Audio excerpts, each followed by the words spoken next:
نلومي ربوع سران كلتان مسكران كلتاشحن سران حدن وعسر تخلت مسكران كلتاشحن عسات ربعتن ترينا مدف الزمسز بزعبا تبرعي ويهاناسي زرباتها زملكات خووني قدميو نخنتات قرن افريقيا زملكات حاده تنتاني حزنا لنا دزينا خنجمرنا بقبره مدهن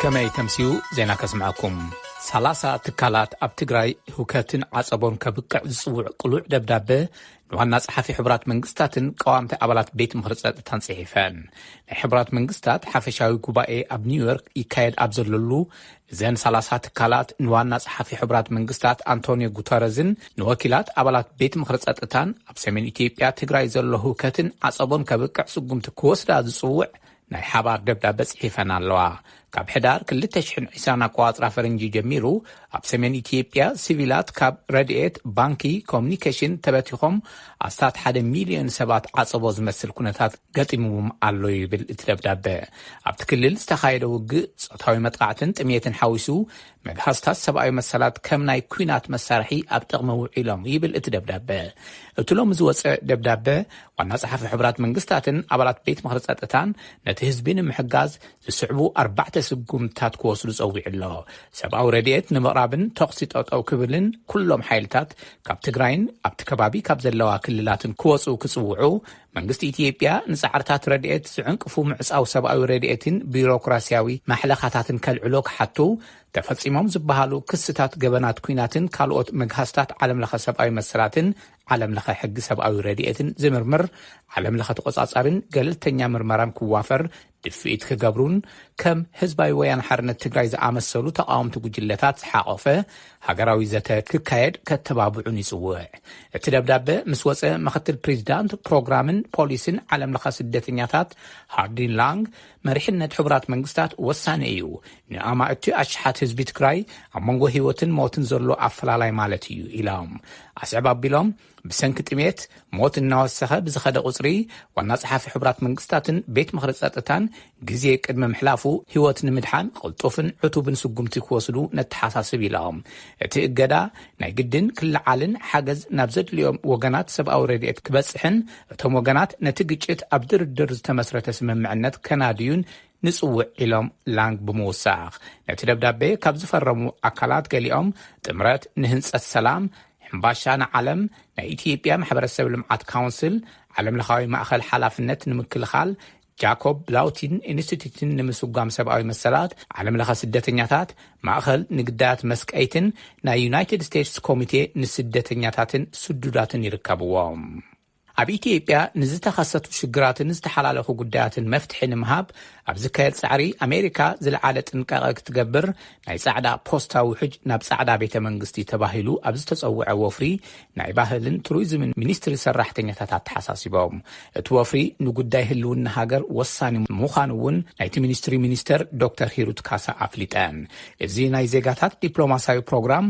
ኣብ ኣዳራሽ ብሄራዊ ቲያትር ዝተኻየደ ክኸውን ከሎ ናብ ዋይት ሃውስ ክለኣኹ ዝተዳለዉ 7 ዓይነታት ደብዳቤ ኣብቲ ሓደ ኢትዮጵያ ካብ ዝኣተወቶ ፖለቲካውን ዲፕሎማሲያውን ቅልውላው ወፂኣ ዴሞክራሲያዊ ፖለቲካዊ ስርዓት ክትሃንጽ ኣሜሪካ ብዕቱብ ክትድግፋ ይጽውዕ እቲ ወፍሪ ቅድም ክብል ብኢትዮጵያውያን መናእሰይ ኣስታት 5 ሚሊዮን ዜጋታት ብምፍራም ንፕሬዝዳንት ባይደን ንምልኣኽ ዝጀመርዎ ከም ዝነበረ ይዝከር ይብል መለስካቸው ኣምሃ ካብ አዲስ አበባ ዝለኣኾ ጸብጻብ ሓፈሻዊ ጉባኤ ሕብራት መንግስታት ሎሚ እውን ቀጺሉ መራሕቲ ብርክት ዝበለ ሃገራት መደረ ምስምዖም ቀጺሎም ኣለዉ ናይ ግብጺ ፕሬዝዳንት ዓብዱልፈታሕ አልሲሲ ኣቀዲሙ ኣብ ዝተቐረጸ ናይ ቪድዮ መልእኽቲ ንሓፈሻዊ ጉባኤ ኣብ ዘስምዕዎ መደረ ኣብ ዓብዪ ግድብ ህዳሴ ኢትዮጵያ ዓለም ለኸ ስምምዕ ክፍጸም ጸዊዖም ናይል ናይ ግብጺ ናይ ህይወት መስመር እዩ እዚ ግብጺ ኣብ ግድብ ህዳሴ ዝስምዓ ዝለዓለ ስቃይ ዝሕብር እዩ ዝበሉ ንሶም ነቲ ዞባ ክዘርግ ዝኽእል ብሓደ ወገን ዝፍጸም ዘሎ ፖሊሲ ስለ ዝኾነ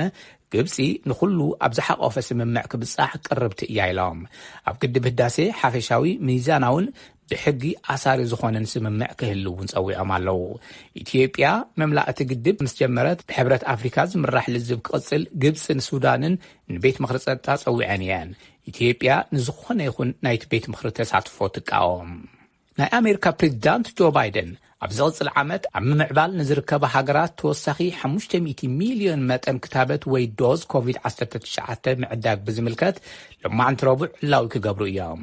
ኣሜሪካ ቅድም ክብል ንድኻ ሃገራት ዝኸውን ካብ ኩባንያታት ኣምረቲ መድሓኒት ፋይዘርን ባዮንቴክን ክሳብ መወዳእታ ዝቕፅል ሰነ 500 ሚልዮን መጠን ንምግዛእ ቃልኣትያ ነይራ። እዚ ኣሜሪካ ንዓለም እተወፍዮ ድምር 1 ቢልዮን መጠን ክታበት ኮቪድ-19 ይገብሮ። ዋና ዳይሬክተር ውድብ ጥዕና ዓለም ዶክተር ቴድሮስ ኣድሓኖም ገብረየሱስ ኣብ ዓለም ሸቶ ክታበት ንምዕዋት 11 ቢልዮን መጠን ክታበት ከም ዘድሊ ኣብ ዝሓለፈ ሰነ ገሊፆም ነይሮም። ኣብ መወዳእታ ብዙሕ ልሙድ ዘይኮነ ብሬክተር 6.7 ዝተዓቀነ ምንቅጥቃጥ መሬት ኣብ ኣውስትራልያ ጥቓ ሜልበርን ሎማዓንቲ ረቡዕ ኣጋጢሙ። ብመሰረት ጂኦ ሳይንስ ኣውስትራልያ ኣብ ኣውስትራልያ ካልኣይ ዝዓበየት ከተማ ዝወረደ ርዕደ መሬት ኣብ ህንፃታት ጉድኣት ወሪዱሎ። ቀዳማይ ሚኒስተር እታ ሃገር ንጋዜጠኛታት ኣብ ዝሃብዎ መግለፂ ኣብ ሰብ ዝወረደ ከቢድ ጉድኣት ወይ ዝገደደ ነገር ዘይምህላው ኣዝዩ ጽቡቕ ዜና እዩ፣ ኣብ ኣውስትራልያ ዘይተለምደ ኢሎም ኣለዉ። ዜና ኣብዚ ይዛዘም።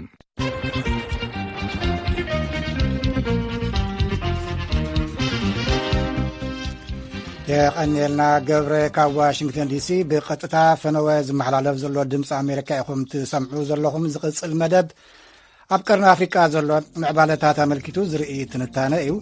ኣብርሃም ተስፋ ልኡል ጋሻ ዓዲሙሎ ቀፂሉ ይቐርብ። ኣብዚ እዋን ኣብ ዞባ ቀርኒ ኣፍሪቃ ብዙሕ ፍጻመታት እዩ ዘለዎ። ብዛዕባ ዞባ ትንታነ ንኽበና ንዶክተር ሚካኤል ወልደማርያም ዓዲምና ኣለና። ዶክተር ሚካኤል ኣሶሼት ፕሮፌሰር ኣህጉራዊ ዝምድናታትን ዳይሬክተር ማእከል ምርምር ኣፍሪቃን ኣብ ቦስተን ዩኒቨርሲቲ እዩ። ቀዳሚት ሕቶይ ንሚካኤል ቅድሚ 2 ዓመት ኣቢሉ ቀርኒ ኣፍሪቃ ኣዝዩ ትስቡ ዞባ ይበሃል ነይሩ እሞ ሕጂ ኣብ ምንታይ ኩነታት ከም ዘለዎ ክትሕብረን ትብል እያ።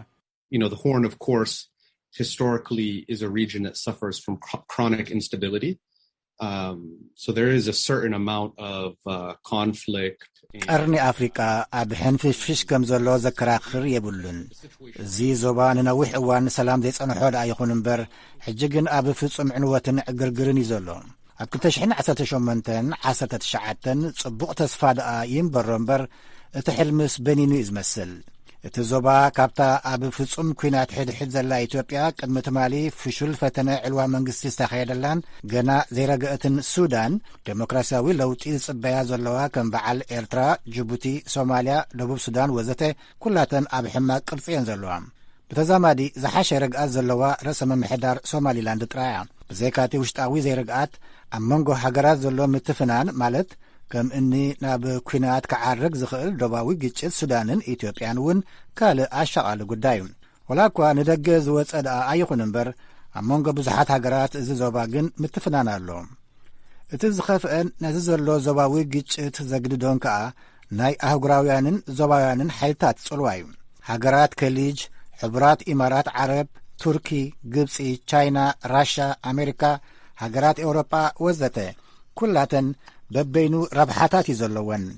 እዚ ኸዓ ተደማሚሩ ነቲ ግጭት ነዳዲ ኣብ ምውሳኽ ተራ ኣለዎ። እዚ ክመጽእ ክእል ኢልካ ገሚትካ ነርካ ዶ? If we look at the transition Ethiopia in Sudan, I think one understood that there would be challenges, that it would be a rock. ኣብ ሱዳንን ኢትዮጵያን ዝነበረ መሰጋገሪ እንተርኢናዮ ዘይተርፍ ምዃኑ የመልክት ነይሩ እዩ። ካብ ሓደ ጸቓጢ ስርዓት ናብ ካልእ ክፉትን ዴሞክራሲያውን መንገዲ ክሰግር ከሎ ኩሉ ግዜ ልሙፅ መንገዲ ኣይንጸበን ኢና። ክሳብ ክንዲዚ ክኸፊ እዩ ዝብል ግምት ግን ኣይነበረንን። ንምዃኑ ካብዚ ኣብ ኢትዮጵያ ዝካየድ ዘሎ ኩናት ዝረብሕ መን እዩ? I don't think anyone is benefiting from the conflict. I don't think when you look at the objective. ኣገዳሲ ኣርእስቲ እዩ። ብግምተይ ግን ረባሒ ኣካል ዘሎ ኣይመስለንን። ናይ ርሑቕን ቀረባን ዕላማታትን ሕልምታትን እቶም ኣብ ኩናት ኣትዮም ዘለዉ ወገናት ምስ ንርኢ ነዚ ዘሎ ኩናት ንዝኾነ ኣካል ዘርብሕ ኣይመስለንን። ካልኦት ኣብቲ ዞባ ረብሓ ዘለዎም ናይ ደገ ዞባውያንን ኣህጉራውያንን ሓይልታት እውን ካብዚ ኩናት እዚ ረብሓ ዘለዎም ኣይመስለንን። ኩላቶም ኣብዚ ኩናት ኢድ ዘለዎም ወገናት ረብሓታቶም ብሰላማዊ መንገዲ ጥራሕ ከውሕሱ ከም ዝኽእሉ ርዱ እዩ። ብዙሓት ዞባውያንን ኣህጉራውያን ውድባትን ሓያላት ሃገራትን ኣብ ኢትዮጵያ ዘሎ ኩናት ደው ክብልን ምቁራጽ ፀወታት ክግበርን ይጽዋዕ ኣለዋ። እዚ ቅድመ ኩነት እዚ ኣብ ሓፂር እዋን ዝግበር ዶ ይመስለካ? ንምዃኑ ኸ ንዑ ንምግባር እንታይ የድሊ? It's increasingly clear, at least in my view, that there really is no military solution to this particular conflict. and that the risks or the consequences ብኩናትን ውትድርናን ዝፍታሕ ግጭት ዘይምዃኑ ኣዝዩ እናነጸረ ይመጽእ ኣሎ። እዚ ኩናት እንተቐጺሉ ድማ እቲ ሳዕቤናት ኣዝዩ ክዓቢ ምዃኑ ከኣርዱ እዩ። ንኹላቶም ተቐናቐንቲ ወገናት ናብ ጠረጴዛ ከምጽኦም ዝኽእል ድርኺት ግን ኣሎ። ኣብ ባይታ ኩናት ዝወርድ ዘሎ ዕንወት ሓደ ካብቲ ንዘተን ምቁራጽ ተጻብኦታትን ድርኺት ዝገብር እዩ። ካልእ ዞባውያንን ኣህጉራውያንን ሓይልታት ዝወስድዎ መርገጺ ድርኺት እዩ። ብዘይክኡ ግብረ መልሲ ናይቶም ኣብ ኩናት ዝኣትዉ ዘለዉ ህዝቢ ኢትዮጵያ ተራ ክህልዎ እዩ። መወዳእትኡ ክርእዩ ምስ ዘይክእሉ ኣብቲ ዝካየድ ዘሎ ክተት ዳግም ንኸሓስቡን ክምርምሩን ክግደድ እዮም። ርእይቶኻ ብዛዕባ ፕሬዚደንት ጆ ባይደን ዝሃቦ ንእገዳ ዝምከት ፕሬዚደንታዊ ትእዛዝ I think there's likely going to be a number of impacts. And just to be clear, I think you know this is an executive order. እዚ ፕሬዚደንታዊ ትእዛዝ መጀመሪ ናይቲ ብሕጂ ክውሰድ ዝኽእል ማዕቀባት ዳ እምበር ንባዕሉ ማዕቀብ ዘይምዃኑ ምዝኽኻር የድሊ።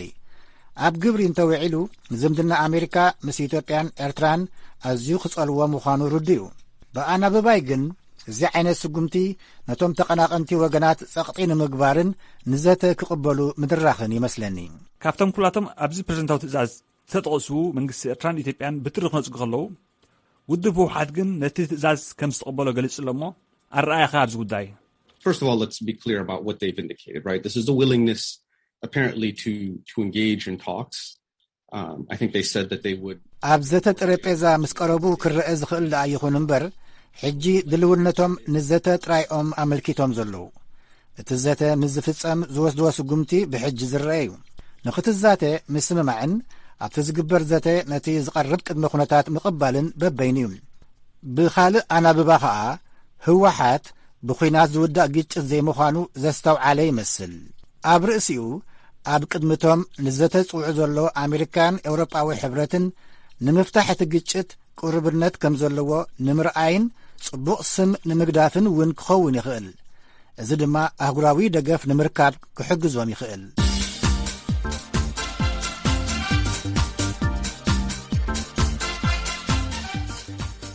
ክቡራት ሰማዕቲ ትሰምዑ ዘለኹም ድምፂ ኣሜሪካ እዩ። ዝቕጽል መደብ ህዝቢ ምስ ህዝቢ እዩ። ናይ ሎሚ መደብ ህዝቢ ምስ ህዝቢ ተበርዓይ ወይ ከዓ ሓናጺ ዘረባ ከምኡውን መግለጽታት ካብ መንግስታዊ ሰበስልጣን ይኹን ካብ ተራ ዜጋታት እንታይ ሳዕቤና ኣለዎ ዝብል ክርኢ እዩ። ኣጋይሽና ዶክተር በርሀ ሃብተ ጊዮርጊስን ኣብ ራዋን ዩኒቨርሲቲ ኒው ጀርሲ ፕሮፌሰር ኢኮኖሚክስ ዝነበረ ሕጂ ካብ ኣትላንታ እዩ። ኣምባሳደር ብርሃነ ኪዳነ ማርያም ድማ ኣብ እዋንቲ ዝሓለፈ ስርዓት ኢትዮጵያ ኣምባሳደር ዝነበረ ሕጂ ካብ ካሊፎርኒያ እዮም። በትረ ስልጣን እዩ ዓዲምዎም ናብኡ ክሕልፈኩም ክብረት ያበለይ እንደገና ኣጋይሽና ስለ ዝኾንኩም ንሎሚ መሪፅናዮ ዘለና ካብ መራሕቲ ፖለቲካውያን ጸለውቲ ዝወፅእ መግለጽታት ዘረባታት ኣብቲ ሕብረተሰብ ኣብ ህዝቢ ኣብ ሃገር ኣብ መስራሓት ዘሕድሮ ጽልዋ ዝምልከት እዩ። ጥቕልል ኣቢልና ክንዛረብ ከለና እሞ ካባይን ላዕሊ ኣብዚ ጉዳይ ምተዛረብኩምሉ እሞ ክሳዕ ክንደይ ሓቂ እዩ ኢልኩም ትሓስቡ? ዶክተር በርሀ ሓደ እቶም መራሕቲ ትብል ከለኻ ሃገራት እንድሕር ኣሜሪካ መንግስትን መራሕትን ዝዛረብዎ ኣሎ። ናይ ኢትዮጵያ መንግስቲ መራሒ ዝዛረብዎ ኣሎ።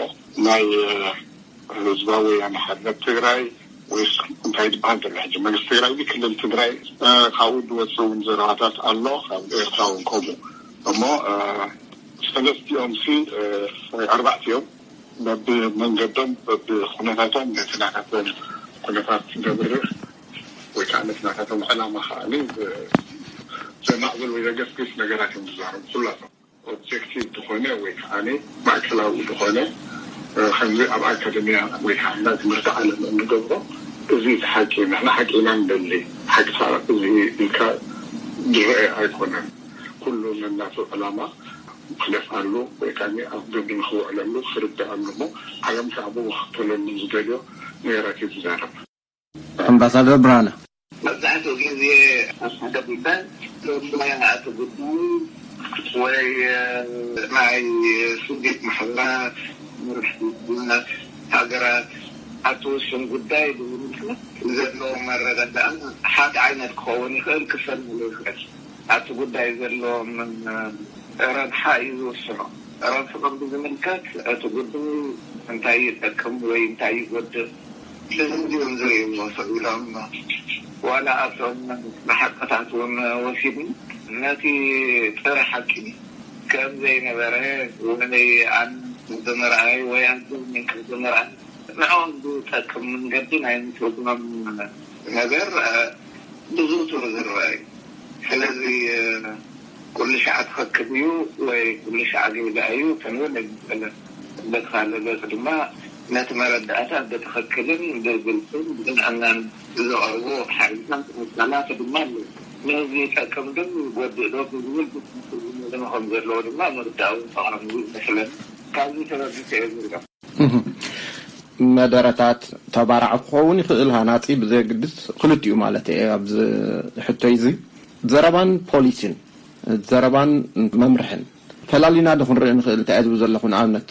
سبب السلطان كون يخيل منقستاوي كونه هو اليوم أمه بدرجة مرحنة ونزلوا اتنساتهم زاربوه بوليسي نايت منقستي نايت سرعته نسو يلنا دخون الزارب نخيل كندم دا نخيل فلينا دخون رأي نخيل ويس بوليسي أمون تزاربوا أمزن صوارق يلنا خن الزارب نخيل أمباسادة برهانا والكسبات كونوا مثلا لأكلات زاربوا نجر لا يحزوا قوام ولا يحزوا بوليسي ولا تفرعي فإلهم كزاروا يقولون أنت زاروا إلى زاروا أكلات يلهم كولا يكلم بنعذهم مثلا دكتور برها خمسة مصدر زوالي بين حد جيها بخنا انترفيو خلنا سواء بنصلهم زاروا مو أصرح نتكلموا نجرب عن حالة خون خيلي متزحت الجزيرة زرجت يقدر كله المجلس هو كله حاليا هاي بنجستوي لحد أكل حالات مهمة تزارسها كل جزء تزاربه ندرسي ناي بوليسي إفكت ويكاني ناي بوليسي سمعت كم فترة سفر الدولة. بو تحرون نمطينا بحلفي ما بقسنا خوين زلوا على محتت أن صحفي هزباو جنبار ديمقراطيا فتحن هقدف أتو الأمين محمد سعد زغربا مس ناي إيرترا تلفزيون بذكر وق عدم السون تمسرتنا زز تزارربنا له بحلفي اب مانغو بوليسين نايل كريتون زبالكمو اب بوتو تيناون اما ازن خريخن فترينا مو اسكي تقدموا خمس زغل مساتو الامينات اساسير زارب زلخو حدا اثيوبيا الحلف التجراي زملكاتيو تهزو زملكاتيو ذهبوا ريتو له مش منتايك تنصاصروا لي دل الله كن محدار يونايتد ستيتس بمنستر وصاي امريكا بيلو وشتاوي وسنات عالم لخدوبات اثيوبيا بحيلي ملوات تقبلنا يبلون زبليو ناي يونايتد ستيتس بوليسي از بوليسي زي مس ريتو اتو الامين ازامتكم ريتو خطبون ياهم قدم اتو الامين انتي كم زولو خاص معكم كاب قلتنا اثيوبياوان كنرو شدشتا خاميتي ابلعلي تسعان قال خاميتي اثيوبياوان ناتاتهم من محدار ناتاتهم بوليس ناتاتهم سراويت ناتاتهم صطتا ناتاتهم قطباوي تلمي نمنغاز مريت موسى كل بمولو زي ناي بقمدر زبال زنابره زي كله حجي زكاتع زلو ويزا زارب زلو ناي حمرا بلو ناي رايا بلو ناي كالي ناي زي كله بمولو مريت ناي بقمدر زنابره بحيلي زو كم عزمت ايزي ساتم بسلطان مسبصحو نابين مصحو مريت كما يغير كاتقبل ابرايا اب لاماطا اب والقايت اب صقدي اب قل اب كله نابين مصحو يوم يوم تو الامين بمنصن مست امريكا ون ذهبتو مغلصي ريتو خطبلو تهيلكم كاب دكتور بارخ جمر جمرتا ما يصير ريتو غير خوصبه بلي اندحر في اقراربهم الامين فيهم الامين بطن يعني مينستر افلتو دلو يعني بوليسون درجون ناسو اتعصصون كم حاجه مشرق ويتعاني حسب وهذا كله ضروري دلو كويس تسمعنا احنا بخاله من قدها بناء مينستر بوليسي هو كل سكول فيلم ده موديفايد مخالم بري حتى مسيرته حسابات ردود دخول عبدالله بوفاون كانت تدخل أطلع قبل تخرجي إلى دعم الماء مزاحة أسماء لنا هذا الشيء. أكيد بلده حد نسبة كايش 10% أو اللي تسعنا 4,000 لما ذكرنا دمر كستاجر يعني. إنتايني ما ذكي إذا نجرت يعطون كوسم على كلمة على اللي ምምሕዳር ስልጣን ዶሚኔት ምግባር መሬት ሙሳድ ጀልድ ባህሲ ወላ ተስዓሽ ቢሸንም ተኾነውን ነቶም ናይ ማይኖሪቲ መሰልስ ኸኽሮም ለምድግባዩ አንሆም በመሰረታዊ ታሽ ምድሕርውስድካ ዲሞክራሲያዊ ምምሕዳራት ናይ ህዝቢ መሰላትን ገለን ተወስበሃል ግን እዚ እቲ ቀንዲ ምናልባት ሓንቲ ክብላል ደለ ነገር ህልያ ምናልባት ትኸፂሉ ደሎ ዝሃቦ ስቴትመንትስ ወይ ከዓ ዝርርብሲ ገልጻ ይኸውን ወብቲ መወዳእታ ከመገይሩ ምዕራፍ ከምዝሃቦ ክርኢ ህዝብና ኸውን ኢለ ክሳይድወል طبق يغني لي امباسادر برهان انا كما هي زردو هذا الذي مشي بتكبر الزوجنبار ويد ما منجست مشي بتكبر عليك الزوج وزلو مشي بتفعل على جزء ذهبوا مجلسي بتفعل على جواب للصدارة والقوامات دميركا جنازي كانت ترجلها كل وزخول نجار كم زخونه ياو بقول الناس نمردو ترى أخوينو ياو أما إثيوبيا بدل إدومي أتولو مالتي يهون در إثيوبيا نعبا على حق من قست اللوا بحيث حق من قست صعود مسارات جمنا بارلاما اللوا بتكون لما دما كللات كلهم قال لا بزم الكتون بتحق من قستي قانقا مسارات غيرو عليه كان اللي توسيمه بو مثلا ما توسيمه على رأي أخوان على والكايت كونه تدرنيا تدرنا تدرنا مخنيا نستحذي من نايت جراي مثلي تتعامل الأخوان منوريو بس تراح جبتنا عفار أبتدأ نيرو عفار ناس عفار كيدو أبونا تجراي نيرو قدر ناوي سلزي حتى من قصاوي مسارات الجبران أكل لا لوش بشهامتي فلازم الوزن هذه تتعز اللي تشكونا ونزال حتى الحتى زي غير وخاذل حتى اللي تزاروا مع ما يقولون تزود وبحث إرتراويان غازيتانيا مثلا ما راح يكون هذا كم زلوا هذا يفلت كل دي مسألة قلت حيس كأي زر على إرترا ديمقراطية بهال حاجة منقص بهاليلا على إرترا سبعة مسألة بالليل إرترا كم إرترا تبايلا كانت تصرح كتاب كم بيتنا تخايدهم سلذي سلام لمن سأل كندم صح أب كندم نتجاه بزعل بدأ كذا يكون هنا سمعت كذا منزلات خايدة اللي اللي أمن نعدي لما تجاه تبايل الرجل زين دكتور يطلع لك قصل حراي دكتور أبي تقصو أمباسادر أتو على من بزعبة قداي زون تقيسهم نيرهم معرباويان أوروباويان أمريكان مس قدام مستر أبي بزعبة زلهم ركب بطلوا زلوا إيلهم كم زيلهم نيرهم أتو علامي زكبر زلوا من قصاصات كم دايجروم أبي دايجروم من قصنا إثيوبيا سرعتنا إثيوبيا دايجروم نأمريكاويان الزارة ولا المعرب تاجروا أبتحت مقول صاروخ توصل زي كأنه باتحاد شنخ نوياني عجوزو باتحاد شنخ كانت أجمعتنا بإثيوبيا كم زمان مقبار متففا بزتفل عليه من قدثات كم يجيروا كم زج النقد سرعات تجنقوا رمع كم زبل دقنا وياني كم زمان السلطان ويانا انت دامتيو ارتراون كنت دوقس لزخنه صومالون كابز زلو بزياده بتاتن سلازخل يادا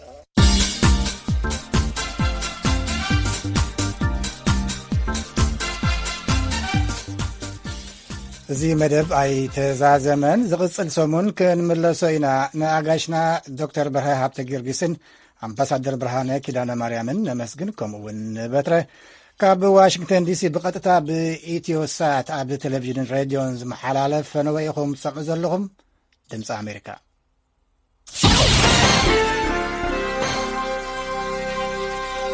سمعتنا قصيدو مرقص منغستي يونايتد ستيتس زنصبار قرص انقص كنببيو ممحدار بايدن هاريس مخنان قعزينا قند دليت هاجراو دحننت أمريكا يلي أمن بمخانو أمريكا أنصار أملا عالم زركبو غبننياتات فصمت قعزينا سقوم تتوسد كبليو اترأس عنقص حتى توس جمرة ንፈጸምቲ ተግባር ግዕዚናን መዘዛቶምን ግቡእ ቅጽዓት ንምሃብን ፋይናንሳዊ ስርዓት ኣሜሪካ ካብ ሓደጋ ንምክልኻልን ኣብ ክፍሊ ሃብቲ ኣታዊ ኣሜሪካ ንደጋዊ ሃብቲ ዝቆጻጸር ኦፍካ እናተባህለ ዝፍለጥ ትካል ኣብ ልዕሊ 3 ዜጋታት ፓራጓይ ክልከላ ኣንቢሩ። ካስም መሐመድ ሒጃዚ፣ ኻሊል ኣሕመድ ሒጃዚን ሊዝ ፓኦላ ዶልደን ጎንዛሌዝ ዝተባህሉ ኣብ ፓራጓይ ኣብ ግዕዚናን ዘለዎም ልዑል ግደ እዩ እቲ ክልከላ ተነቢሩሎም። ከምኡውን መስቶም ውልቀ ሰባት ርክብ ዘለዎም 5 ትካላት እውን ተኣጊደን። ሚኒስትር ጉዳያት ወፃኢ ኣሜሪካ አንቶኒ ብሊንከን መንግስቲ ኣሜሪካ ፓራጓይ ግዕዚና ንምቅላስ ትገብሮ ጻዕሪ ብምድጋፍ ትካላት መንግስቲ ንዝጉሕጉሑ ሰባት ተሓታታይነት ምዕሳል ንምትብባዕን ድልውቲ እያ ኢሎም። ካስም መሐመድ ሒጃዚ ኣብ ፓራጓይ ውሽጢ ሱዳዴ ዴልስቴ ዝርከብ ኣብ ዓለም ለኸ ዘይሕጋዊ ምስጋር ገንዘብ ዝሰርሕ ትካል ዝውንን እዩ። ንሰበስልጣናት ግቦ ብምሃብ ዝማዕበለ ትካል ካስም ንኣሜሪካ ሓዊሱ ኣብ ዝተፈላለዩ ክፋላት ዓለም ዝርከቡ ትካላት ንግዳዊ ስራሕትን መንግስትን መርበቡ ዘርጊሑ ይሰርሕ። ተሓባባሪኡ ኻሊል ኣሕመድ ሒጃዚ ዝተባህለ ውልቀ ሰብ ድማ ንብልሹ ተግባራት ካስም ብምድጋፍ እናውታዊ ሓገዝ ዘቕርበሉ ምዃኑ ተፈሊጡሎ። ኣፍክ ኣብ ፓራጓይ ዝተመዝገቡ ኩባንያታት ኢስፖና ኢንፎርማቲክ፣ ኢምሬንድሜንትስ ኢምቦሊያሪዮስ፣ ሚሶኒያስ ኤስኤ፣ ኣፖሎ ኢንፎርማቲክ ኤስኤ ብኻሊል ዝውነን ትካል ክኸውን ከሎ ኣብ ፓራጓይ ዝተመዝገበ ካምፓኒ ኢንፎርማቲክ ኤስኤ ድማ ካስም ዝውንኖ ወይ እውን ዝቆጻጸሮ ትካል እዩ። ሊዝ ፓኦላ ዶልዳን ጎንዛሌዝ ድማ ካብ ተሓባበርቲ ካስም ሓንቲ ኮይና ስራሕቲ ብጽሒታ ከም መንጎኛ ኮይና ተገልግል እያ። ኣብ ወደባት ፓራጓይ ዝሰርሑ ሰራሕተኛታትን ሰበስልጣናትን ጉምሩክ ግቦ ብምሃብ ካብን ናብን ፓራጓይ ዝኣትውን ዝወጹን ስራሕቲ ከፈጽሙ ትድልሎም። እቲ ኣብ ፓራጓይ ዝርከብ ናውቲ ኤሌክትሮኒክስ ዘእቱን ዝሰድድን ትካላ ወይ እውን እትቆጻጸሮ ትካል እውን ክእገድ ተወሲኑ እዩ።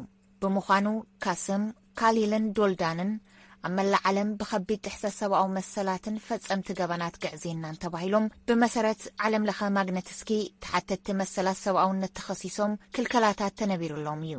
ውጽኢት ዝኽልከላ ድማ ኣብ ኣሜሪካ ዝርከቡ ብሽም እዞም ውልቀ ሰባት ዝተሰየሙን ዝውነኑን ትካላቶምን ንብረታቶምን ኩሎም ተኣጊዶም እዮም። ኣሜሪካውያን ዝኾነ ዓይነት ርክብን ስራሕን መዞም ትካላት ክህልዎም ኣየፍቀድን ይብል እቲ ርእሲ አንቀጽ። እዞም ኣብ ትሕቲ ዓለም ለኸ ማግነትስኪ ዝርከቡ መደባት ግዕዚና ንምቅላስን ትካላት መንግስቲ ንዝጉሕጉሕን ሰበስልጣናት መንግስቲ ተሓተቲ ዝኾኑሉ መገዲ ምንዳይ ኣድላይ ምዃኑ ዘርኢ እዩ ዝበላ ዳይሬክተር ኣፍክ ኣንድሪያ ጋኪ መምርሒ ሃብቲ ኣታዊ ተዋሳእቲ እዚ ተግባርን ትካላቶምን ኣብ መላእ ዓለም ዝርከቡ ሕጊ ዝጥሕሱን ፋይናንሳዊ ስርዓት ዓለም ዝዘርጉን ንምቁፅጻር ዘለዎ ስልጣን ተጠቒሙ ምቅላሱ ክቕጽል እዩ ኢለን ክብል እዩ እቲ ርእሲ አንቀጽ ሓተቱ ዛዘመ። ዝሰማዕኩምዎ መርገጽ መንግስቲ ዩናይትድ ስቴትስ ዘንጸባርቕ ርእሲ አንቀጽ እዩ። ድምፂ ኣሜሪካ እዩ ትሰምዕዎ ዘለኹም ክቡራ ሰማዕቲ። ናብ ምዝዛም ገጽና ኢና።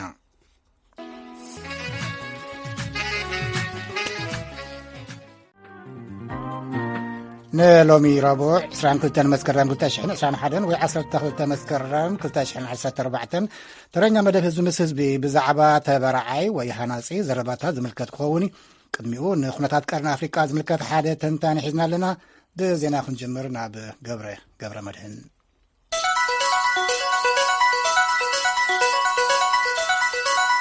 ከመይ ተምሲኡ ዜና ከስምዓኩም 30 ትካላት ኣብ ትግራይ ህውከትን ዓጸቦን ከብቅዕ ዝጽውዕ ቅሉዕ ደብዳቤ ንዋና ጸሓፊ ሕቡራት መንግስታትን ቀዋምቲ ኣባላት ቤት ምኽሪ ጸጥታን ጽሒፈን።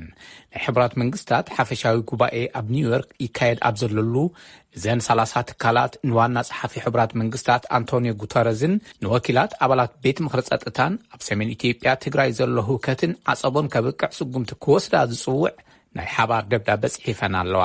ካብ ሕዳር 2020 ኣቆጻጽራ ፈረንጂ ጀሚሩ